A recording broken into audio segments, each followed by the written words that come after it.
चक्र या मासिक धर्म, मासिक धर्म, और क्या और कह सकते हैं हम रजोधर्म, पीरियड,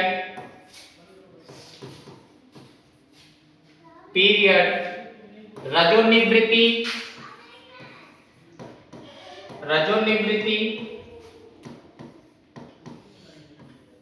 रजोदर्शन,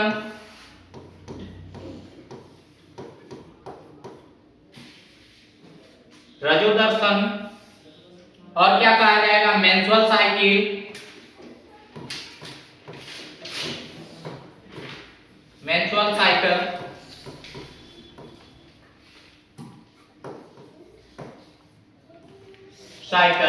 या एक से अधिक नाम इसके होते हैं।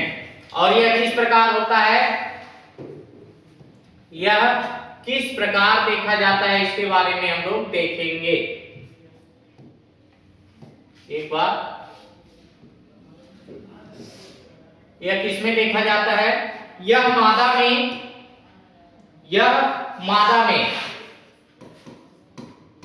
में यौवन अवस्था जब प्रारंभ हो जाती है, जिसको क्या कहा जाता है यौनावस्था। जब मादा में यौनावस्था या कह सकते हैं यौवन अवस्था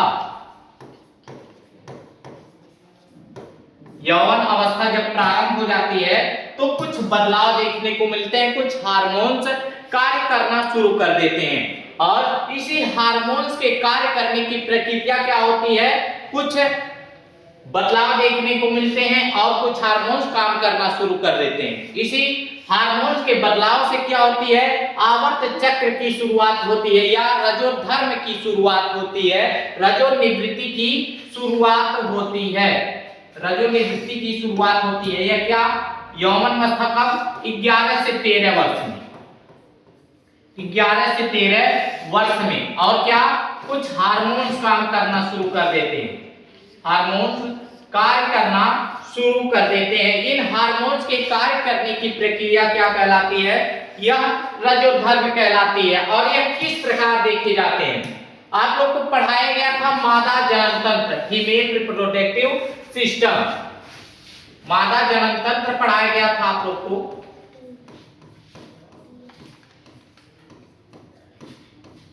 बच्चों जब आप लोग को मादा जनन तंत्र पढ़ाया गया था तो उसमें गर्भाशय बताया गया था, किस प्रकार मादा जनन तंत्र बना था, एक बार हम बना के आप लोग को दिखाएंगे।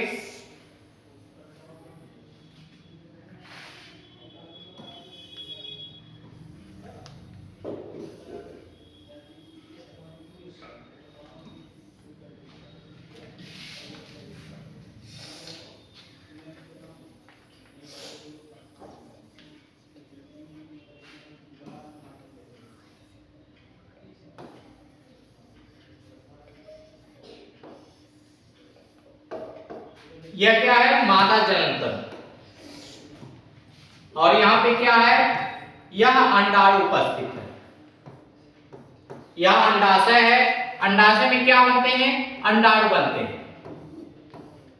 यहां लिगामेंट की सहायता से यह क्या है, गर्भाशय से जुड़ा हुआ है।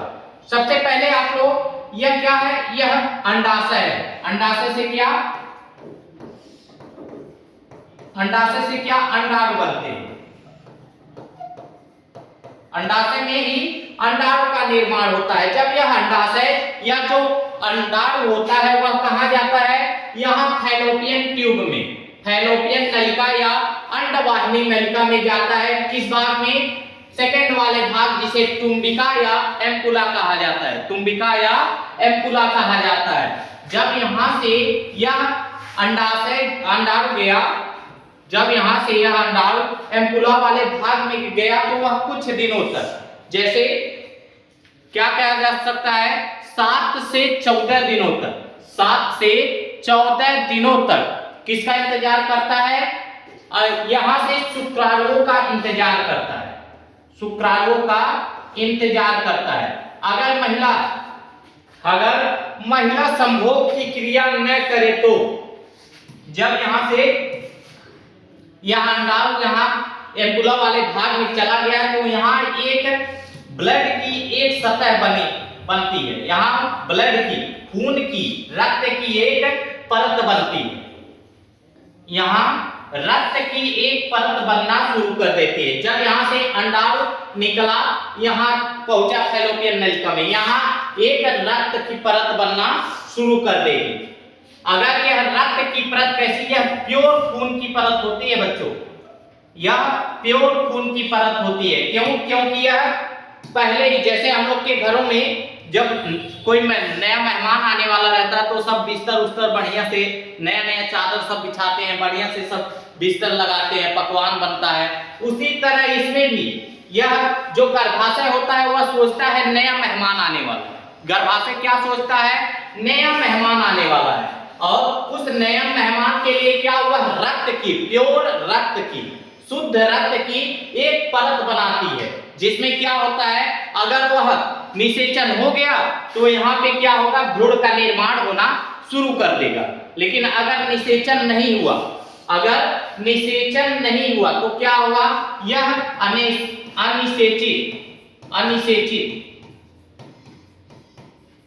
अनिषेचित का अर्थ है जिसका निषेचन नहीं हुआ, अनिषेचित अंडाणु। यह अनिषेचित अंडाणु, और यह जो परत है यह क्या होगी? जब उसका निषेचन नहीं हुआ तो वह अनिषेचित अंडाणु, और यह जो प्योर रक्त की परत होती है यह टूटकर बाहर निकलने लगती है। किससे? गर्भाशय से टूट के योनि के रास्ते यह बाहर निकलने लगती है। वेजाइना के रास्ते यह क्या होती है? बाहर निकलने लगती है। अब एक प्रश्न बच्चों पूछा जाता है कि कितनी रुधिर लगभग निकल सकती है बाहर? कितनी रुधिर निकलती है बाहर? रुधिर की संख्या कितनी होती है? और अनिषेचित अंडाणु के साथ और क्या उपस्थित होता है? यह 50 से 150 ml रुधिर रहता है। कितना? 50 से 150 ml ब्लड रहता है। और क्या? अनिषेचित अंडाणु रहता है, प्लस अनिषेचित अंडाणु, अनिषेचित अंडाणु, और क्या? कुछ श्लेष्मा युक्त पदार्थ, कुछ श्लेष्मा युक्त पदार्थ, श्लेष्मा युक्त पदार्थ रक्त के साथ कितने? 50 से 150 ml रक्त, अनिषेचित अंडाणु और कुछ श्लेष्मा युक्त पदार्थ। यह क्या होते हैं?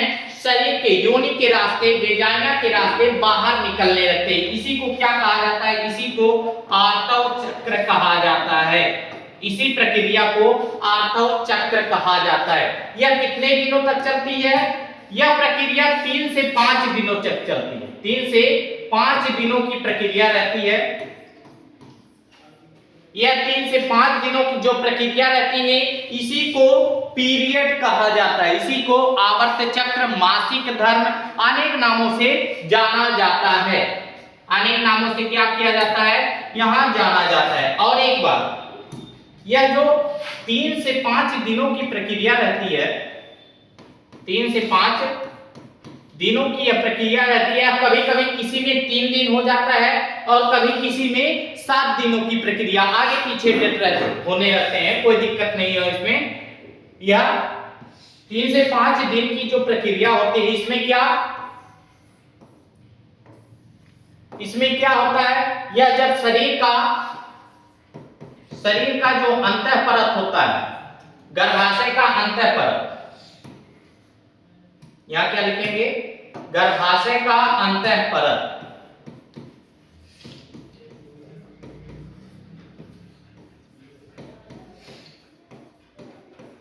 अंतः परत, यह जो गर्भाशय का अंतः परत है जिसको इंडोमेट्रियम,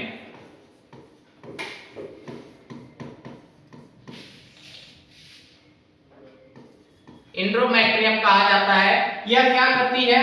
टूटकर बाहर निकलने लगती है, बाहर निकलने लगती है। जब शरीर का, और एक भी प्रश्न होता है बच्चों का कि सर जब यह बाहर निकलता है तो पीड़ा क्यों होती है, दर्द क्यों होती है। अगर बच्चों आपके शरीर का अंग कोई भी अंग, नॉर्मली कोई भी अंग आपके शरीर का काटा जाए तो आपको पीड़ा होगी, पीड़ा होगी कि नहीं, पीड़ा होगी। अगर शरीर का कोई भी अंग तोड़ा जाए तो क्या, तब भी आपको पीड़ा होगा, दर्द सहना पड़ेगा, दर्द तब भी आपको पीड़ा होगा। अगर वह तो पूरी एक परत टूट के बाहर निकल रही है तो पीड़ा तो होनी चाहिए, पीड़ा तो होगी ही। अगर वह शरीर से पूरी एक परत बाहर निकल रही है तो पीड़ा होगी। और यह जब पीरियड की शुरुआत होती है, यह जब पीरियड की शुरुआत होती है तभी से पता चल जाता है कि बच्चा, तभी से पता चलने लगता है कि मादा जो है यह गर्भ धारण करने योग्य हो गई है, गर्भ धारण करने योग्य हो गई है। अब इसमें गर्भ धारण हो सकता है क्योंकि इसमें क्या, अंडाणु बनने की प्रक्रिया होने लगी है, अंडाणु बनने की प्रक्रिया हो रही है, क्या, अंडाणु बनने की प्रक्रिया हो रही है। और एक बात याद रखिएगा, जो प्रेग्नेंट महिला होती हैं, जो गर्भवती महिलाएं होती हैं, गर्भवती महिला होती है, उसमें क्या होता है, उसमें जो आवर्त चक्र की, आवर्त चक्र या कह सकते हैं आर्तव चक्र या मासिक धर्म, मासिक धर्म नहीं होता है। मासिक धर्म क्या होता है, नहीं होता है। क्यों, क्योंकि वह जो परत बनी रहती है वह सिर्फ भ्रूण के रक्षा के लिए, भ्रूण के पोषण के लिए बनी होती है। और इसमें क्या है, इसमें भ्रूण का निर्माण होना शुरू हो गया है और 9 महीने तक, जब तक वह लैक्टिन करेंगे, दुग्ध का स्रावन करवाएंगे, 9 महीने के बाद 6 महीने तक जब तक बच्चों को दूध पिलाएंगे तब तक उसमें मेंस्ट्रुअल साइकिल का, जो मेंस्ट्रुअल साइकिल नहीं होता। मेंस्ट्रुअल साइकिल क्या होता है, नहीं होता है। यहां तक आप लोग समझ गए।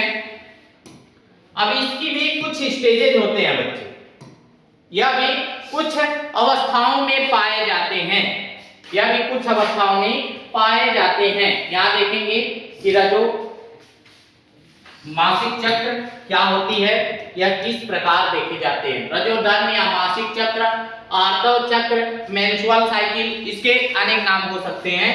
यह मादा से जनन काल, जब वह मादा जन्म लेती है, मादा से जनन काल,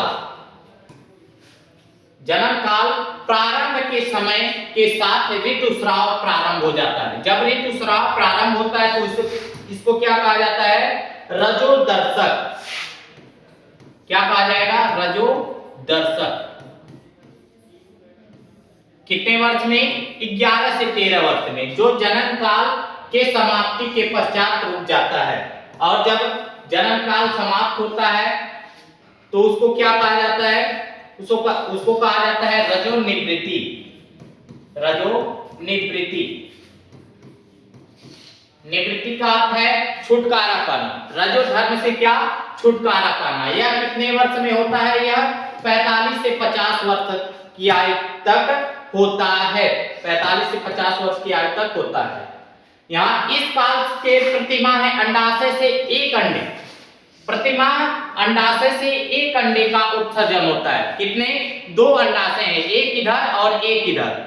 यह पहले माह में इस अंडाशय से अगर अंडाणु निकले तो दूसरे माह में इस अंडाशय से अंडाणु निकले। अगर किसी कारणवश दोनों अंडाशय से अंडाणु एक साथ निकल जाए तो क्या होगा, तो वहां ट्विंस बच्चे आ जाएंगे, जुड़वा बच्चे पैदा हो जाएंगे। क्या, जुड़वा बच्चे पैदा हो जाएंगे। लेकिन यह बहुत ही कम होता है, यह बहुत ही कम देखा जाता है। अंडोत्सर्ग की प्रक्रिया दोनों अंडाशयों में क्या होती है, बारी बारी। अभी आपको समझाया गया है, इनमें क्या बारी बारी होती है। यह मासिक चक्र की प्रक्रिया प्रमुख रूप से 3 भागों में, 3 प्रवस्थाओं में बांटा गया है।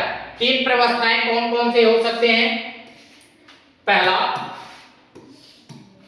जो प्रवस्था होती है वह है 1 से 5 दिन वाली, 1 से 5 दिन की प्रवस्था होती है, जिसमें क्या होता है, वह योनि के रास्ते ब्लड रक्त बाहर निकलता है। क्यों?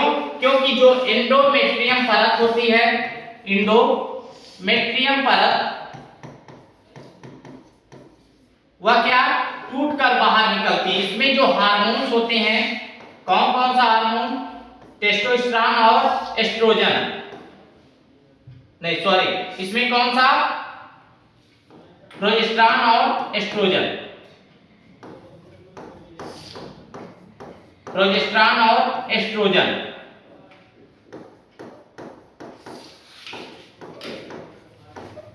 इसमें जो दो हार्मोन्स होते हैं, यह क्या होते हैं, बहुत ही कम होते हैं। यह क्या होते हैं, बहुत ही कम होते हैं, बहुत ही कम होते हैं।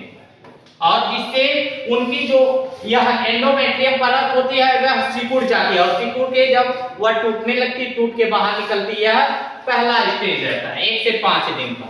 और इसके बाद दूसरा स्टेज क्या है, दूसरी प्रवस्था क्या है, दूसरी प्रवस्था है, कह सकते हैं 6 से 14 दिन, 6 से 14 दिन के भीतर। यह वह स्टेज होता है जिसमें जो अंडाशय रहता है वह सबसे ज्यादा सक्रिय रहता है। कितने, 24 से 72 घंटों तक अंडाशय 24 से 72 घंटों तक सक्रिय रहता है। क्या करने के लिए, निषेचन करने के लिए। अगर इस बीच कहा जाता है, अगर इस बीच 6वें दिन से 14वें दिन के बीच अगर संभोग की क्रिया किया जाए तो क्या होगा, वह महिला सबसे ज्यादा चांस रहता है कि वह गर्भवती हो जाए। क्या, सबसे ज्यादा चांस रहता है कि वह गर्भ धारण कर ले, गर्भवती हो जाए। कितने दिन में, 6वें से, पीरियड के 6वें से और 14वें दिन के भीतर, पीरियड के 6वें से 14वें दिन के भीतर सबसे ज्यादा चांस रहता है, क्योंकि इसमें अंडाशय सक्रिय रहता है। कितने, 24 से 72 घंटों के बीच अगर संभोग की क्रिया किया जाए तो वह क्या होगा, वह सफल माना जाएगा और वह महिला क्या हो जाएगी, गर्भवती, गर्भ धारण कर लेगी। उसके बाद की प्रक्रिया क्या होती है, यहाँ 15वें से 28वें दिन, यह क्या 15वें से जो 18वें दिन की प्रक्रिया होती है, इसमें क्या होता है, 18वें दिन की प्रक्रिया, इसमें क्या होता है, इसमें अगर वहां निषेचन नहीं हुआ, निषेचन हो गया तो ठीक है। निषेचन में क्या, अंडाशय में 2 परत पाए जाते हैं, कोरोना रेडिएटा और जोना पेरिसिटा। यह शुक्राणु इन 2 परतों को भेदता है और उसमें एक एंजाइम श्रावण करता है। एंजाइम जब एक परत को भेद देगा, जोना पेरिसिटा को भेद देगा, तो क्या होगा, नीचे रहेगा कोरोना रेडिएटा। यह जब एक परत को भेदेगा, एक एंजाइम स्रावित करेगा, जिसको क्या कहा जाएगा, hyaluronidase enzyme, hyaluronidase enzyme, hyaluronidase enzyme का स्रावण करेगा। और यह एंजाइम क्या करता है, यह जो परत होती है इसको क्या कहा जाएगा, इसको कहा जाएगा कोरोना रेडिएटा, कोरोना रेडिएटा। यह जो परत होती है इसको भेदने का काम करता है, और भेद के तब जाके क्या, एक बेबी का जन्म होता है, वह निषेचन करता है, वह निषेचन करता है। यहां तक आप लोग को समझ में आया। यह देख, यहां देख सकते हैं, यहां देखेंगे 1 से क्या 5 दिन के भीतर, यहां 1 से 5 दिन के भीतर यहां क्या होता है, पीरियड,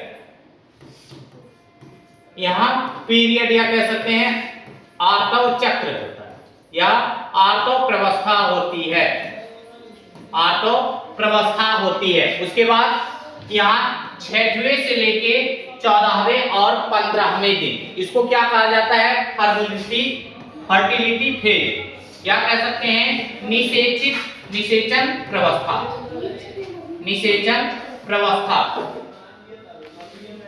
निषेचन प्रवस्था कहा जाता है। निषेचन प्रवस्था कहा जाता है। निषेचन प्रवस्था कहा जाता है। क्या? निषेचन प्रवस्था कहा जाता है। और यह 16वें से लेके 28वें दिन, 16वें से लेके 28वें दिन पुनः वही प्रक्रिया होगी। क्या? गर्भाशय का वह दीवार होगा, उसका निर्माण होगा और इससे फिर वह प्रक्रिया चलती रहेगी। वह प्रक्रिया हर महीने वह प्रक्रिया चलती रहेगी। और डेट क्या होता है, कभी कभी किसी का आगे हो जाता है और किसी का पीछे हो जाता है, उससे कोई दिक्कत नहीं होता है, उससे कोई भी दिक्कत नहीं होता है। आइए, पहला प्रवस्था क्या है? पहली प्रवस्था होती है रजोस्राव प्रवस्था या आर्तव प्रवस्था। रजोस्राव प्रवस्था या आर्तव प्रवस्था, इसमें क्या होता है? प्रत्येक मासिक चक्र का प्रारंभ रुधिर स्राव, रुधिर के बहने के कारण होता है। प्रारंभ होता है जो लगभग कितने 3 से 5 दिनों तक चलता है। कितने दिनों तक? 3 से 5 दिनों तक चलता है। इस स्राव में कुछ ऊतक, श्लेष्मा तथा गर्भाशय की आंतरिक वृत्ति, श्लेष्मिक स्तर कोशिकाओं के अतिरिक्त कितने 50 से 150 ml रुधिर के साथ क्या होते हैं? बाहर निकलते हैं। यह गर्भाशय की आंतरिक भित्ति जिसे एंडोमेट्रियम कहा जाता है, एंडोमेट्रियम कहा जाता है। और रुधिर में मादा हार्मोन, रुधिर में मादा हार्मोन, मादा हार्मोन क्या? एस्ट्रोजन तथा प्रोजेस्टेरॉन की मात्रा अत्यधिक कम हो जाती है। अभी बताया गया है कि इसमें एस्ट्रोजन और प्रोजेस्टेरॉन की मात्रा क्या होती है? अत्यधिक, बहुत ही कम हो जाती है। यह क्या होती है? पहला स्टेज होता है। यह कितने 1 से 5 दिनों का स्टेज होता है। 1 से 5 दिनों का स्टेज होता है। इसमें क्या होता है? इसमें क्या होता है? इसमें गर्भाशय की आंतरिक परत, यहाँ अंडाणु, अनिषेचित अंडाणु,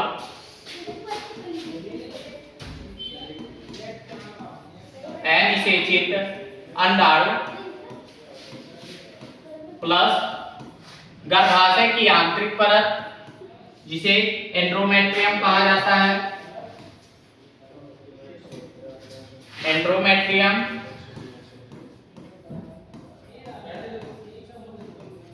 और कुछ श्लेष्मा युक्त पदार्थ,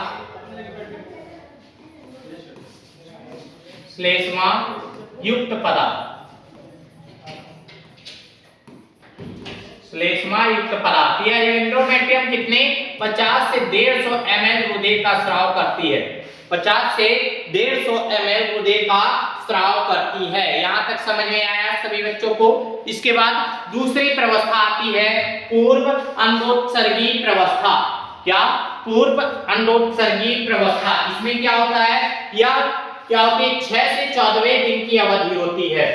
इसमें यह मासिक चक्र की 6वें से 14वें दिन की अवधि होती है। इसमें 2 हार्मोन्स निकलते हैं। पहला हार्मोन FSH,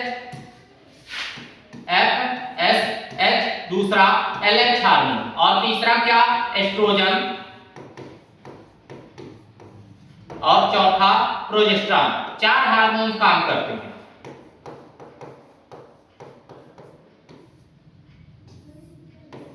और यह दोनों क्या?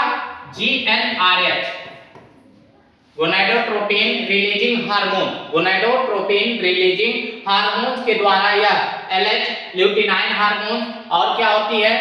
और इसमें FSH क्या होती है? कुटिका उद्दीपक हार्मोन। FSH कुटिका उद्दीपक हार्मोन स्रावित करती है। कुटिका उद्दीपन हार्मोन स्रावित करती है के प्रभाव से बेहदशील कुटिकाओं और अधिक वृद्धि हो जाती है, और अधिक वृद्धि हो जाती है। इसमें क्या होते हैं? जो हार्मोन्स होते हैं वह यह 2 हार्मोन्स काम करते हैं। सबसे ज्यादा हार्मोन क्या? FSH और कौन सा हार्मोन?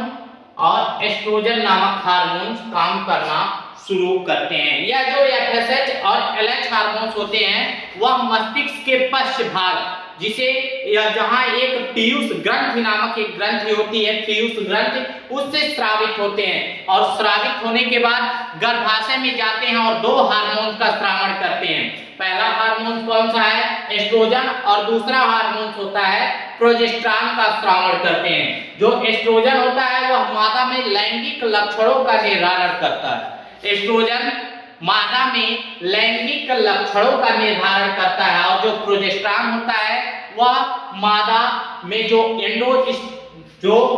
अंतः परत बनती है गर्भाशय में, अंतः परत बनती है, वह बनाने का कार्य करता है। यहां तक समझ में आया? वह बनाने का कार्य करता है। उसके बाद तीसरी प्रवस्था क्या होती है? तीसरी प्रवस्था होती है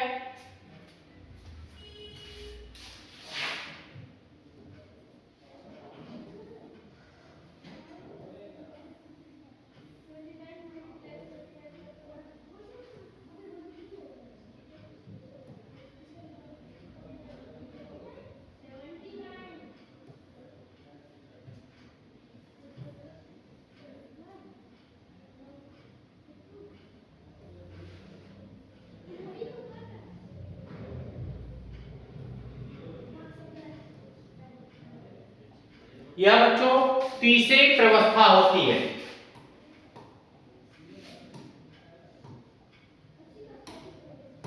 यह क्या है? तीसरी प्रवस्था होती है। यह दूसरी प्रवस्था हुई। इसमें क्या होती है? इसमें ऋतुस्राव के समय वे दिन के आसपास, कितने दिन के आसपास? 6वें से 12वें दिन के आसपास, 6वें से 14वें दिन के आसपास अंडोत्सर्ग होता है और अंडाणु कितने 24 से 72 घंटों तक सबसे ज्यादा सक्रिय रहते हैं। 24 से 72 घंटों तक सबसे अधिक सक्रिय रहते हैं। वह क्या करने के लिए? निषेचन की प्रक्रिया करने के लिए। यानी अंडोत्सर्ग के 48 घंटों के भीतर क्या हो गया? निषेचन हुआ तो अंडाणु निषेचन की क्षमता नष्ट कर देते हैं। अगर निषेचन नहीं हुआ कितने 24 से 72 घंटों के भीतर, तो जो अंडाणु होते हैं वह निषेचन की प्रक्रिया क्या होती है? उसमें नष्ट हो जाती है। निषेचन की प्रक्रिया नष्ट हो जाती है। यहां तक आप लोग समझे? यहां तक समझ में आया बच्चों? यहां तक आप लोग को समझ में आया?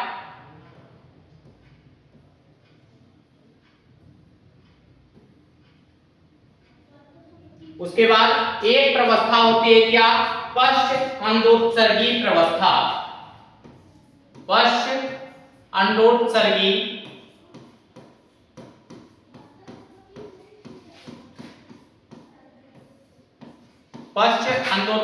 प्रवस्था।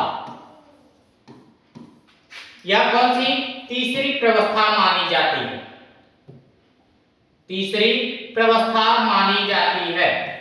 यह जो तीसरी प्रवस्था होती है यह क्या होती है?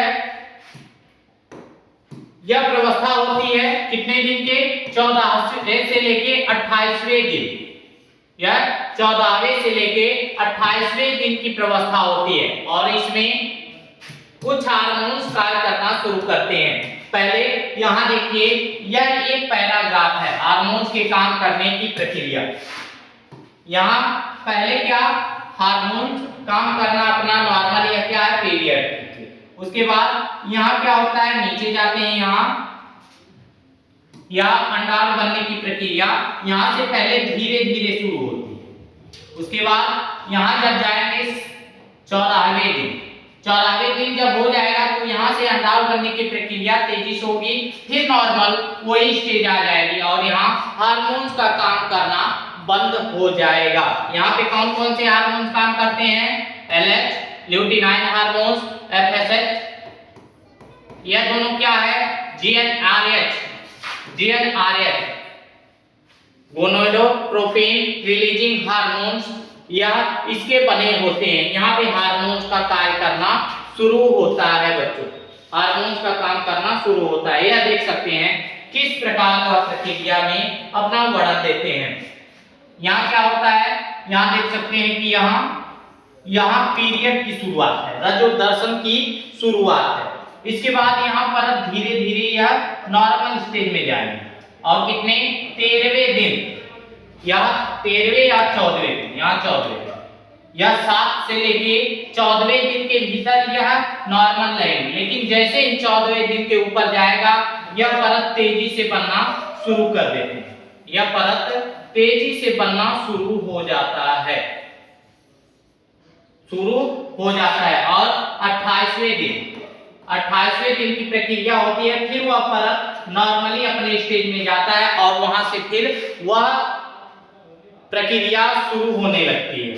और यह क्या है, जब यहाँ पे पीरियड की शुरुआत है 1 से 5 दिनों के भीतर, तो क्या है एस्ट्रोजन और प्रोजेस्टेरॉन दोनों का लेवल क्या है, डाउन है, दोनों बहुत ही कम मात्रा में होते हैं। और उसके बाद जब 7वें से लेके 14वें दिन के भीतर क्या थोड़ा सा बढ़ा और 14वें दिन के बाद जब वह 28वें दिन आया तो वह प्रक्रिया क्या है बढ़ती हुई चली गई और नॉर्मल फिर वही स्टेज आ गया, और नॉर्मल क्या आ गया, फिर वही स्टेज आ गया, वही प्रवस्था आ गई। यहाँ देखिए जब वह अंडाशय रहता है, यहाँ एक परत बनेगी, अंडाशय की एक परत बनेगी, उसके बाद अंडाशय की 2 परतों का निर्माण होगा और यहाँ पे अंडाशय की 3 परतों का निर्माण होगा और यहाँ पूरा अंडाशय हो जाएगा और यहाँ से परत छोड़ना शुरू कर देगी। यह परत जब छोड़ना शुरू कर देगी इसको क्या कहा जाता है, अंडोत्सर्ग प्रवस्था कहा जाता है। यहाँ पे वर्धनशील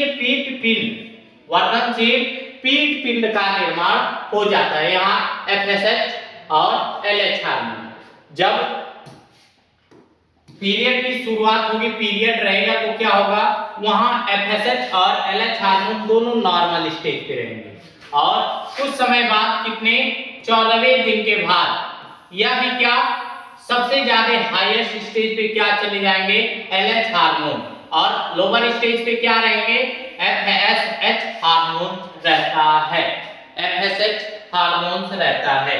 यह पूरी व्यवस्था होती है बच्चों। और किस प्रकार एक महिला के गर्भ से रक्त का बहना क्या कहलाता है, मासिक चक्र। यह नेचुरल मेथड होता है, यह नेचुरल मेथड होता है, प्राकृतिक बदलाव होते हैं। यह हर महिला में जिसमें गर्भाशय होता है, जिस भी जंतु में या जिस भी जीव में गर्भाशय पाया जाता है वह क्या होता है, उसमें यह मेंस्ट्रुअल साइकिल का कार्यक्रम या मेंस्ट्रुअल साइकिल होता रहता है। यह मेंस्ट्रुअल साइकिल हर महीने चलता रहता है जी। और यह कहा जाता है जिसके पूर्वज बंदर थे, जिसके पूर्वज बंदर थे उसमें भी क्या यह मेंस्ट्रुअल साइकिल चलती रहती है, मेंस्ट्रुअल साइकिल चलती रहती है। यहां तक आप लोग को समझ में आया, यहां तक समझ में आया बच्चों, यहां तक सभी बच्चों को समझ में आया, यहां तक सभी बच्चों को समझ में आ गया।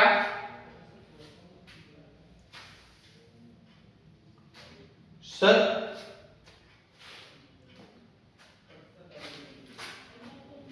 यहां तक समझ में आया।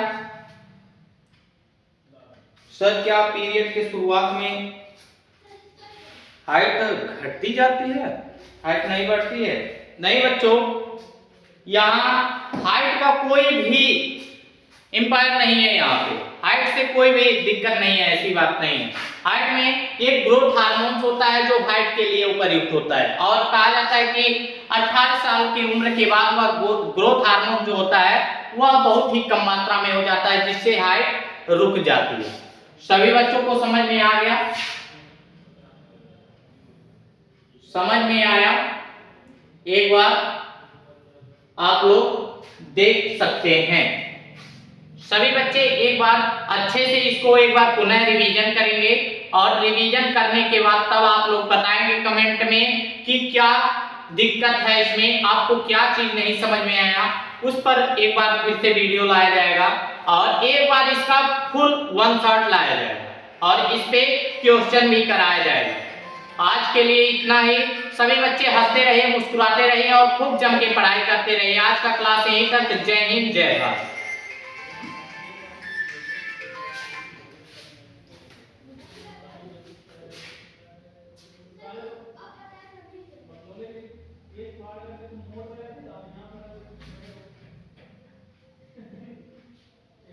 दोनों